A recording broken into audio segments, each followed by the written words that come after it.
Hello everybody and welcome to Buckingham.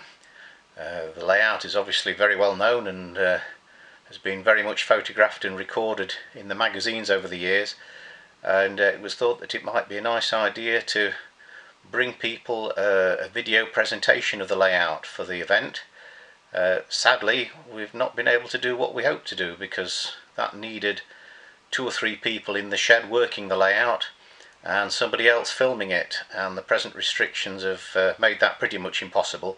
So what we've decided to do instead is to show you a little bit of the behind the scenes of Buckingham, the sort of bits and pieces that haven't been particularly photographed or shown in magazine articles, and also some things that I think, although the layout itself is obviously a rather historic item, some of the concepts and some of the ideas that are used in the control systems, I think they're just as valid today as they were 50, 60, 70 years ago.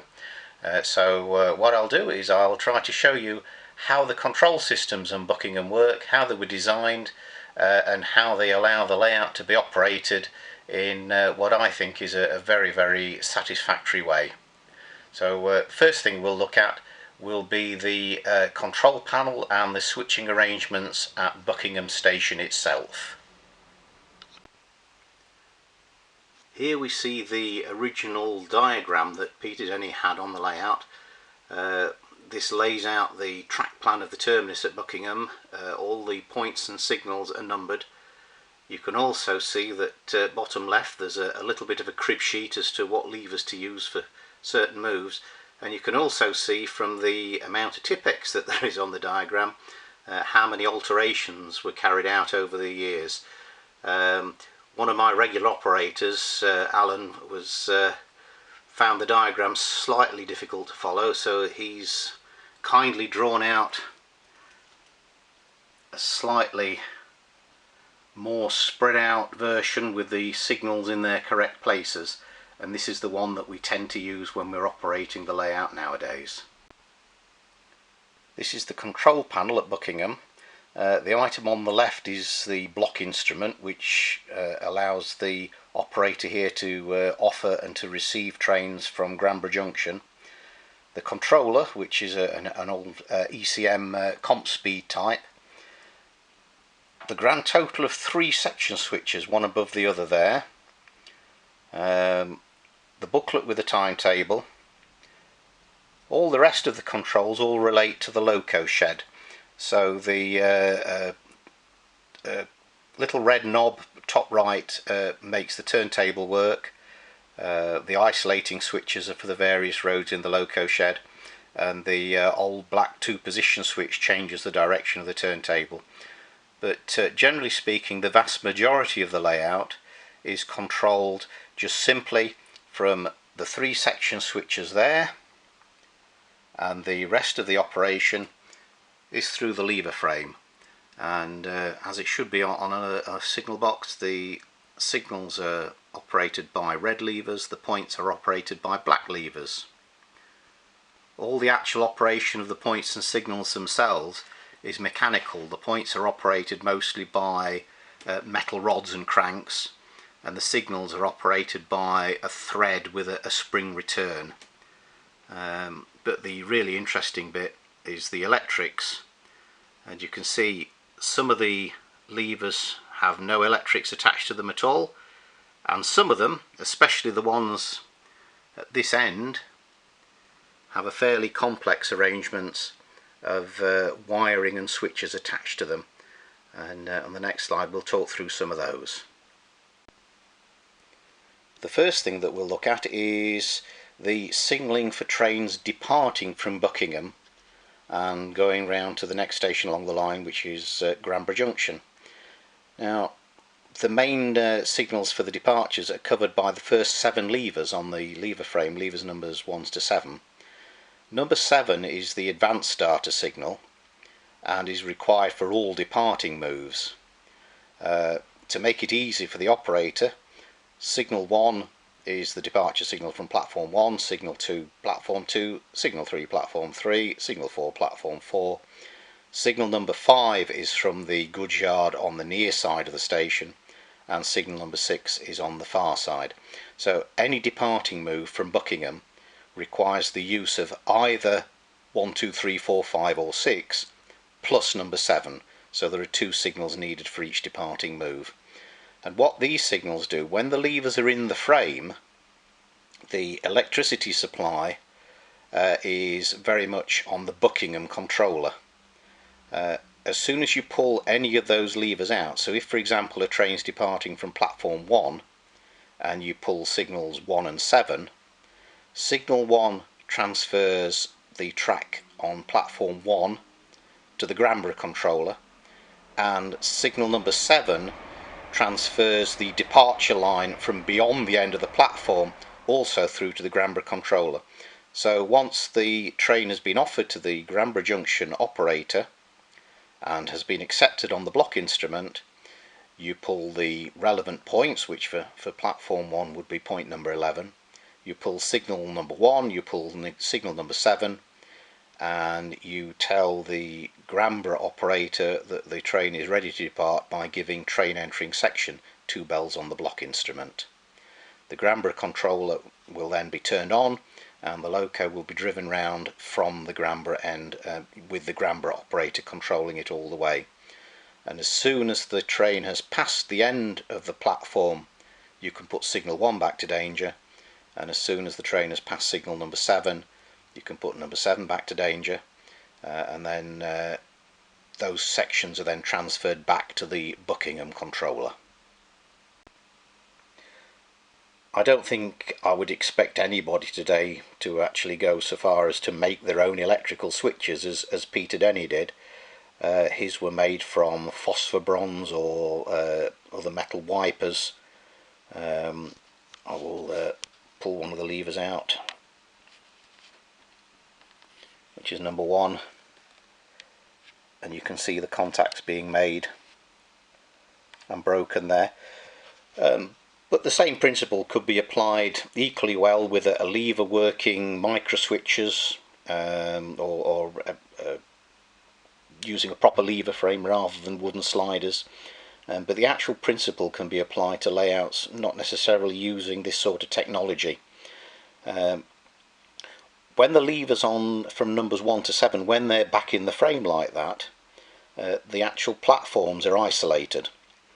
And if you want to run a loco in or out of the platforms using the Buckingham controller, this is when you then come to use the various shunt ahead or calling on switches. The levers for those are further down the frame. They start at number 40 and work all the way up to number 69, although a number of them are purely cosmetic. There are quite a few of the signals which don't do any isolating functions.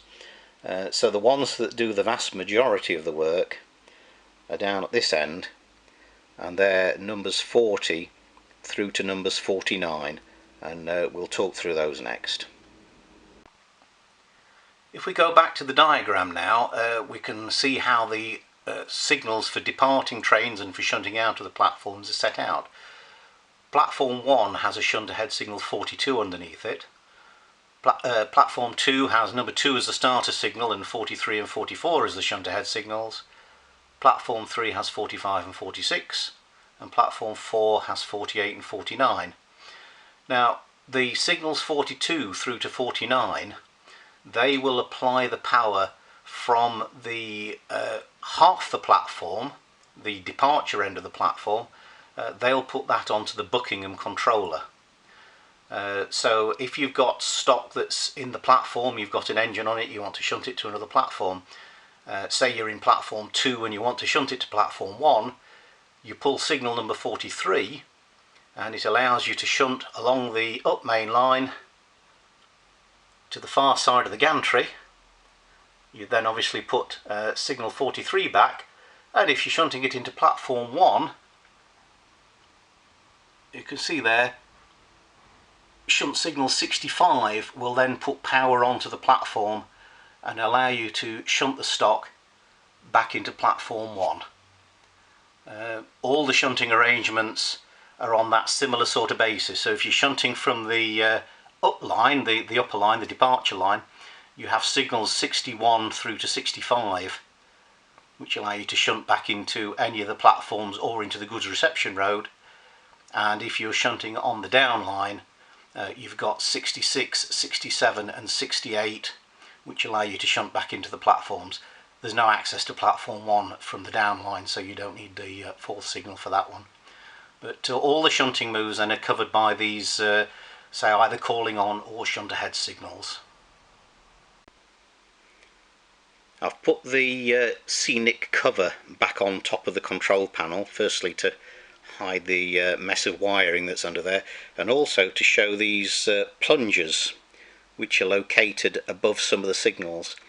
There are certain moves that you would want to make where you don't actually want to pull the signal off. So if you are bringing a loco that's trapped at the buffer stops up to the end of the platform, but you don't want it to go any further than that, then you obviously don't want to actually pull the signal itself. So 40, 41, 47 and 50 all have a plunger above them, and basically that gives a sort of a manual override for that section.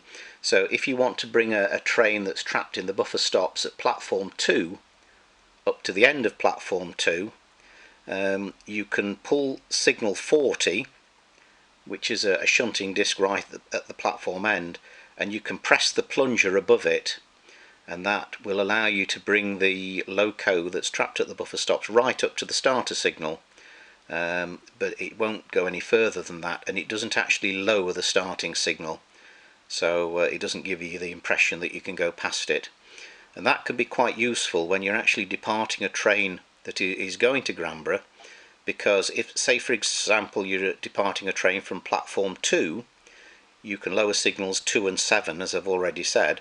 The train can depart, and as soon as the train loco is clear of the starter signal number 2, you can put signal number 2 back to danger. You can pull lever 40 and press the plunger above it, and while the train goes round the main line towards Granba on the Granba controller, you can then follow the loco, the departing train, up the platform with the loco that brought the set in, and you can drive that on the Buckingham controller. So you can have two trains basically travelling along the same section of line, but one of them's on the Granba controller and the second one is on the Buckingham controller, and you can bring the one on the Buckingham controller up to a halt at the starter signal, and that allows you to recreate the prototypical use of not keeping a loco standing at the buffer stops and following the departing train up the platform. From what I've said so far, you can see that what we have is a fairly extensive terminus with a lot of track work, a lot of point work, a lot of possible conflicting moves, and virtually no switching. These three switches here, the top one, the layout's divided probably into three main sections. There's sidings on each side of the main line, and then the main lines themselves. There are two controllers at Buckingham, so these allow you to switch either the north sidings, the main line, or the south sidings to either Buckingham 1 controller or Buckingham 2 controller, or they also have a centre off as well to isolate the entire section. They don't really get used very much. It is possible to run two trains at once at Buckingham. It's possible to run three trains. You could theoretically, you could have something in the north sidings shunting on Buckingham 1 controller. You could have something on the south sidings shunting on Buckingham 2 controller, and you could have something departing from the platforms using the Granba Junction controller. So theoretically you could have three trains running at once, but the way the timetable's set out, it very, very rarely needs certainly three things moving at once. We quite often have two things moving at once, but the vast majority operation is simply set the points, set the signals, turn the controller, and that's the part of the control system that I think is absolutely brilliant in its simplicity of operation. The initial wiring to get to that stage is relatively complex. I don't think it would be too bad with modern micro switches and a modern lever frame, but it does mean that the operation becomes much more prototypical. You don't have to think, have I switched that section on? Is this section on the right controller? It's a sort of cab control where the vast majority of the movements are carried out on the Buckingham controller, where the trains are isolated when you need them to be isolated, and they're not isolated when you want them to be moving. And the only time that another controller is involved is when you're actually having a train departing to Granba, and at that point it's driven around by the Granba controller. But I think, as I say, as a control system, I sort of look at it and think, well, yeah, I wish I'd have thought of that. I wish some of my layouts were as simple to operate as that. And it's certainly something that in future layouts I shall be looking at possibly pinching a few ideas from. But what we'll do now, we'll have a look at the other main station on the line. We'll have a look at Granba Junction next. Well, here we are at Granba, and this is again is Peter Denny's original diagram that he used. It was mounted above the layout, and this is what his operators used to use to control the station. Granba's probably a little bit more straightforward than Buckingham. There's certainly not the size of the lever frame here, but there are 4 separate routes in and out of Granba. You've got the main lines to Buckingham at this end. You've got the short single track branch that just goes into a tunnel and finishes there and is worked by a push-pull train, which is the Granba Junction branch. And then at this end you've got the main lines that go off to basically to the Fiddle Yard, and the single track branch that goes off to Leighton Buzzard.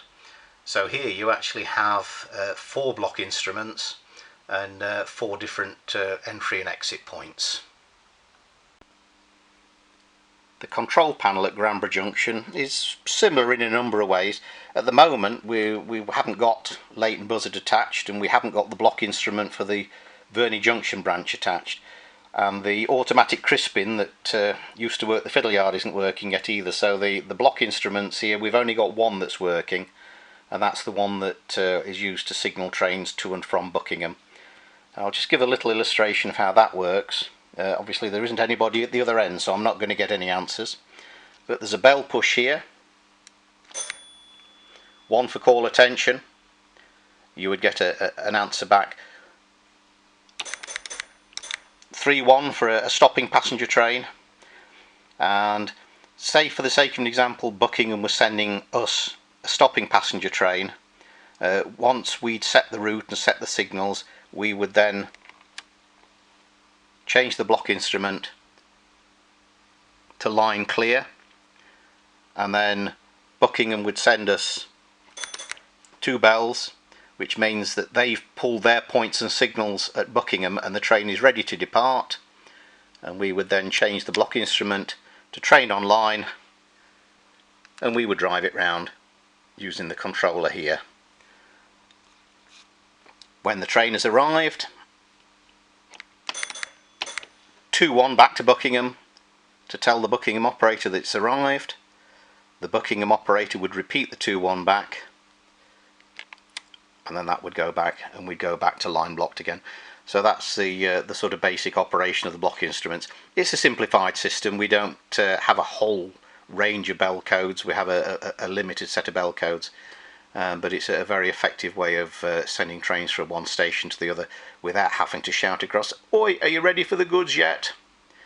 It's probably done a little bit more how it used to be done on the real railway, and still is in a few places. This is the inside of the lever frame at Granba Junction. The amount of switching here is very much less than there is at Buckingham. Basically you've got an advanced starter signal, which is number 2, and then you've got 3 signals, which are signal number 3, signal number 5 and signal number 8. And what they do is signal 3 switches the main line, which is platform 2, signal 5 switches the goods yard, and signal 8 switches platform 3. So again, a combination of signal 2 plus either 3, 5 or 8 will allow a train from any of the possible 3 departure lines to be able to run round to Buckingham on the Buckingham controller. What does make it slightly interesting is that we have this scissors crossover just here, and that is needed for moves from either platform 3 or from the goods yard. You can see down there, train ready to depart from platform 3, and Peter came up with this rather clever little device which, if I pull lever number 5, works the switch that also works the switch that switches the scissors crossing to the Buckingham controller, and if I pull lever number 8, it also works the switch. So it's a sort of an either or conditional type switch. The only other switching at Granba will eventually be for the Leighton Buzzard branch, and there are signals here that at the moment are not operational, but once we get the Leighton Buzzard branch installed again, there will be some further switching that is used to switch the either platform 1 or the bay platform, and they will be switched to the Leighton Buzzard controller by pulling those signals. Rather like Buckingham, there are just 2 sections here. You've either got the main lines or you've got the marshalling yard, and the marshalling yard is on a separate section, so you can switch either the main lines or the marshalling yard to Granba Junction's controller number 1, which is this rather lovely ancient panel mounted controller that's seen a lot of action but still works well. Granba Junction controller number 2 is this rather more modern Model X handheld version, and this does get used quite a lot because what it's possible to do, it's possible to switch the marshalling sidings at this side onto Granba number 2 controller, and a second operator at Granba can prepare trains, shunt trains, get the marshalling yard organised, and all the points down this side are worked by these hand levers. So a second operator here can work quite happily independently without getting in the way of the main operator. So that is a feature that we do use quite a lot. One of the features of the layout as it has been operated for many years is called the automatic crisping, which is an electromechanical computer that operates the fiddle yard. Now that's not up and running yet, but there are 3 parts to it. There's the clock, there's an acetate roll with the timetable on it, and then there's also a big wooden disc that rings the block instruments at Granba Junction. We have got the clock part of it up and running, and again, this is a homemade clock. It's Meccano and powered by a rubber band and a mains 240 volt motor, and we do operate to this when we can have proper operating sessions. Sometimes we do, sometimes we decide just to run as a sequence, which it tends to be a little bit more relaxed because there are some times when the timetable can get a bit fraught, and you do find yourself really under pressure to get the trains out on time. But this runs, you can see, while I've been speaking it's already moved on a couple of minutes. It runs a minute in probably about 35 seconds, so it runs almost twice as fast as a normal clock. One day it's hoped that we'll have the whole automatic crisping up and working, but that's still very much on the to-do list. Although I obviously can't operate the layout properly single-handedly, I do run through the sequence of the timetable myself, partly because I enjoy doing it and partly because it's very good for the layout. The nature of the switches with their sort of wiping contacts means that if they don't get used regularly they can tarnish and they don't work very well. So I do work through the sequence from time to time, and as it happens we're right at the beginning of the sequence. The number 1 train is a is a Granba Junction to Leighton Buzzard train, which we're obviously not running at the moment. So the first train of the day is the stopping passenger, which terminates at Granba Junction. Set 5 is, there's a list of the carriage sets here and a list of the locos, so it tells us which carriages and which locos to use. So we've got set 5, we've got loco 13, 7 or 12, and the loco that is on the set at the moment is loco number 12. So this is the Lancashire, Derbyshire and East Coast Railway set, and it happens to have the Lancashire, Derbyshire and East Coast Railway loco on the set at the moment. So what I will do is I'll show you how the layout actually operates. I won't be doing the block bells and the block instruments and things like that, but I'll show you how the electrical side of things works. So this is a departure from platform 2. So on the lever frame here we need crossover 14.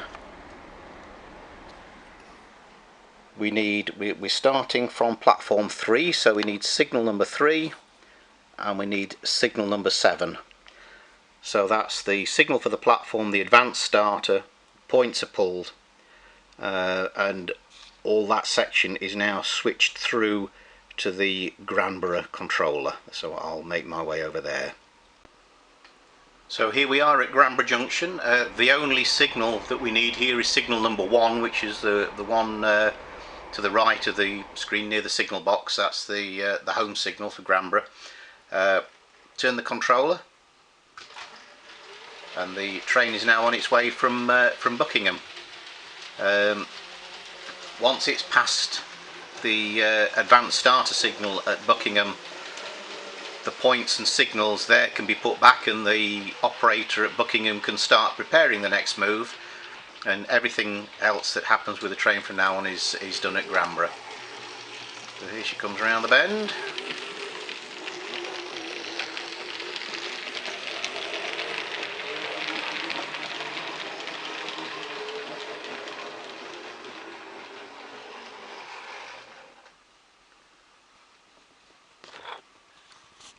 And the train's now come to a halt in platform 1 at Granba. Unlike Buckingham, Granba Junction doesn't have these subsidiary signals. It doesn't have all the shunt arms and the calling on arms. So if I want to isolate the train there, we do have a small number of switches on the Granba Junction panel, which in effect replace the subsidiary signals that we have at Buckingham. So switch 34, that train is now isolated. I can carry out any other moves that I want to do. That one won't be moving. It will eventually run round and shunt to platform 3 at Granba, but as you can see, platform 3, the platform nearest us, is at the moment occupied by another rake of 6-wheel coaches, which is about to make its way back to Buckingham, and we'll go through that move next. As this is one of the first trains of the day, the carriages were stabled in the platform overnight. The loco has come off shed, gone on the front of the carriages, and of course what all trains should have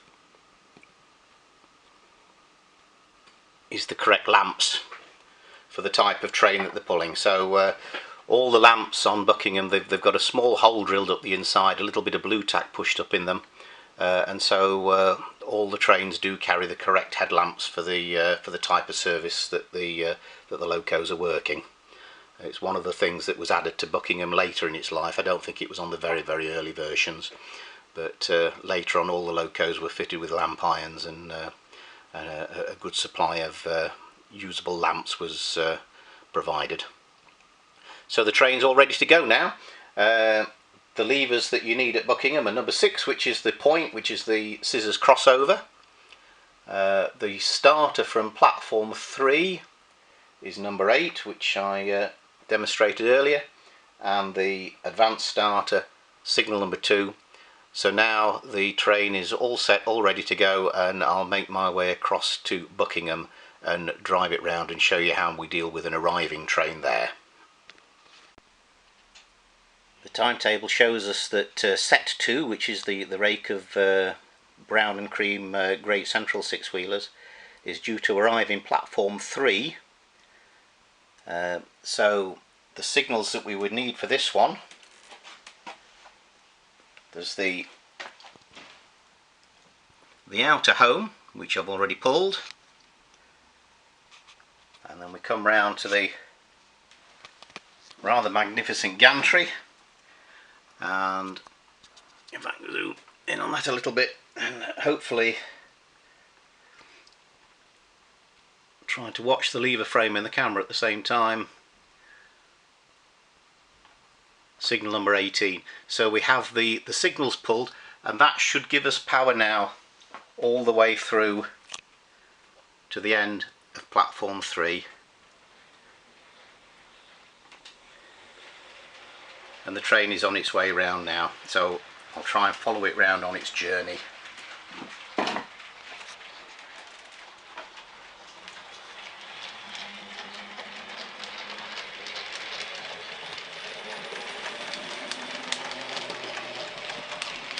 This particular loco was one of the very early Buckingham locos, probably dates to about 1948. The carriages were all made from wood and paper, again round about the same sort of time. So if you total up the ages of the vehicles in the train, it's quite considerable, but they do still run rather nicely.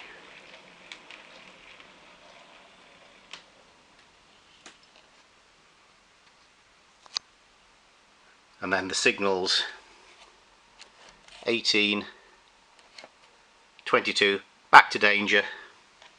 I can turn the controller now and the train is isolated.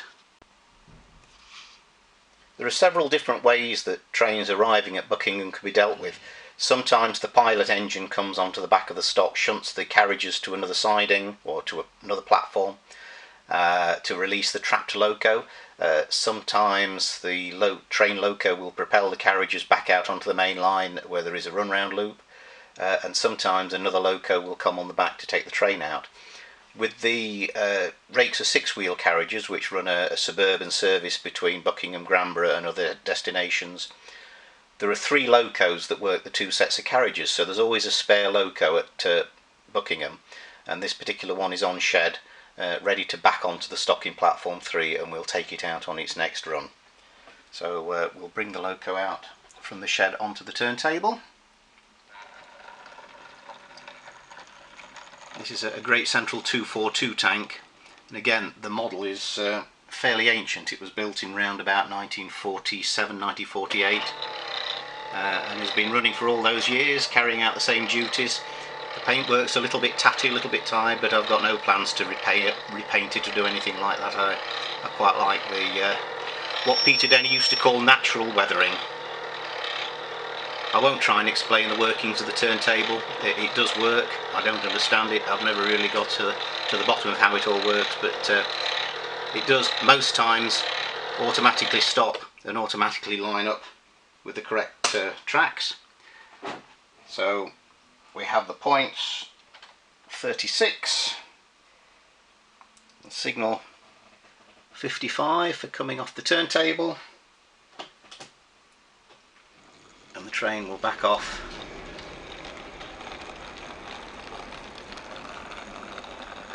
Or the loco will back off rather than the train. Come up to the gantry, and here we see the calling on signals in use.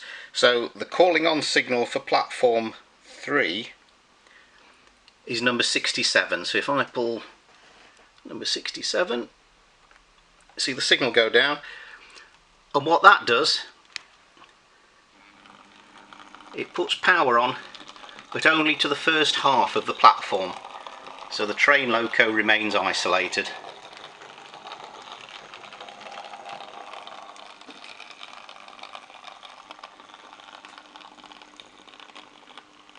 And the loco can back on.